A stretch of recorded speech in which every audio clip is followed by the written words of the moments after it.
And the government of Kenya engaged fully with the government of Uganda to secure their release. One of the things that we also know is that a lot of Kenyans, as they move, they do not necessarily register or inform the Kenyan embassy in the country they are going to. So some of these issues we stumble upon only when there's a moment of distress. So we also encourage Kenyans who are traveling to also indicate and notify our respective embassies where we have a mission, that they are indeed in that country. Should there be need for any SOS, then the government of Kenya can intervene. The other point, let me finish before... Yes, Wanjala, what's your point of order? Why can't you have a question or... No, it's a point of order, Mr. Speaker. Prime Cabinet Secretary is misleading the House because some of us live at the border, right at the lake, and people move in and move out even when they are going for fishing. They will not go to islands or to fish, then they move up to Kampala where the embassy is to report. They just move in as Kenya and they move out. So it's in order to mislead that we need to be reporting in the Kampala office while we have only gone to fish. Go on and answer the question. Well, let him respond to the issues raised earlier. Yeah. And those of you who have issues, I know Undo, I'm sure you are tied to Wanjala with the lake and fish. Yes. Let him finish answering the earlier questions. Thank you, Mr. Speaker. I just wanted to say that in certain instances, some of these Kenyans who go don't even inform some of their own family members when they're leaving. So we can only encourage that communication is important when this movement between the various countries is being done. However, with regard to the East African community, we are a regional bloc, and we allow for free movement across the border. And as I did indicate, when I say that it is good to notify, there would be special circumstances when you notify. But really, when you're doing your own business, normal trade, I do agree with the Honorable Wanjala, it may not necessarily call for notification in that sense. But this is in the sense that in the event somebody is going to overstay in a country, and maybe there could be some issues that require intervention.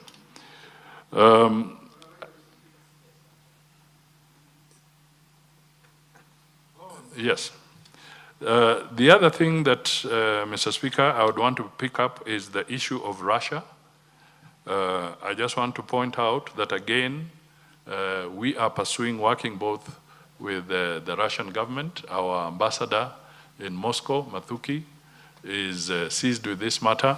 And we are trying to ensure that Kenyans who are going there are not misled to enter into a war that they do not understand and put themselves in the line of danger.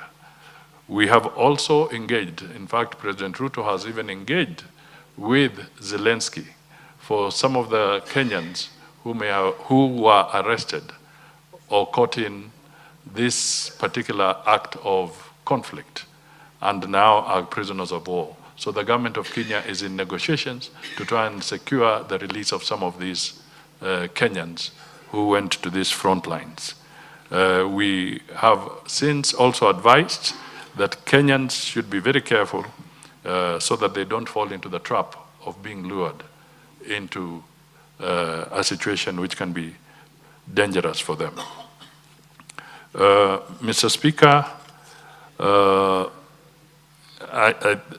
I think in terms of just re-emphasizing that it is the responsibility of the government of Kenya, and it has set up the State Department for Diaspora so that it can become more effective in assisting Kenyans that are living away from home. There was no State Department of Diaspora before.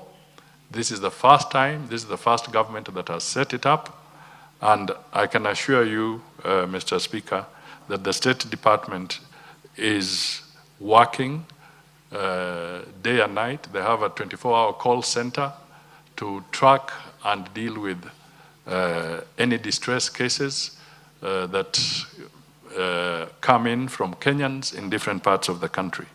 Finally, Mr. Speaker, I just want to say that we must, all as a regional bloc within the East African community, respect and work together as members of the East African community, and we should all collectively move away from bordering on entering into xenophobia, where we start having unnecessary hostility against citizens of other friendly countries.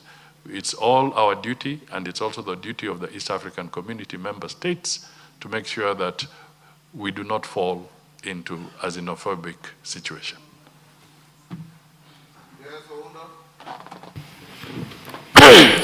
Thank you, Honorable Speaker. First of all, allow me also to continue the debate initiated by my neighbor. Honorable Speaker.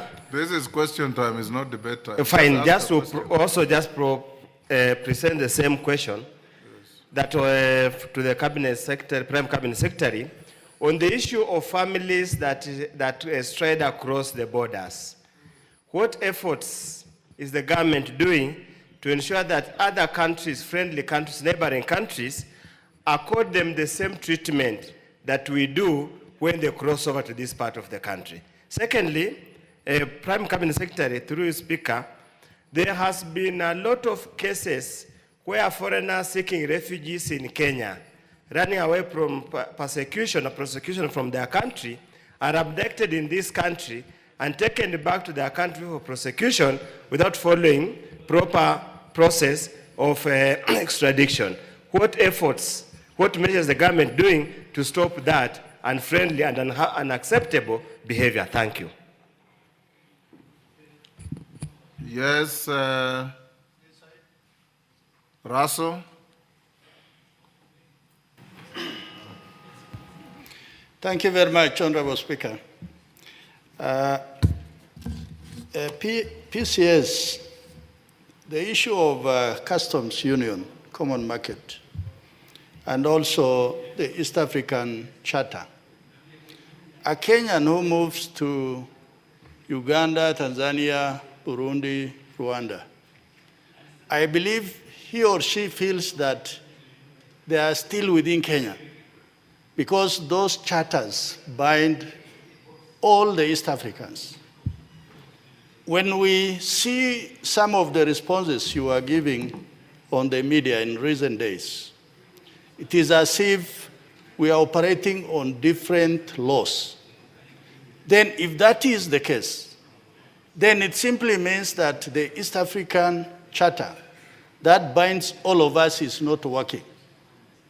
Are we going to sign rafts of MOUs so that Kenyan citizens who are doing business or the expatriates in those countries or their students, their rights are safeguarded by new laws? Because from what I see, then we are operating on very different systems that Kenyans in those countries are not safe. Maybe your response on that. Thank you, Honorable Speaker. Simply put, Prime Cabinet Secretary is asking what happened to the protocol on free movement of people,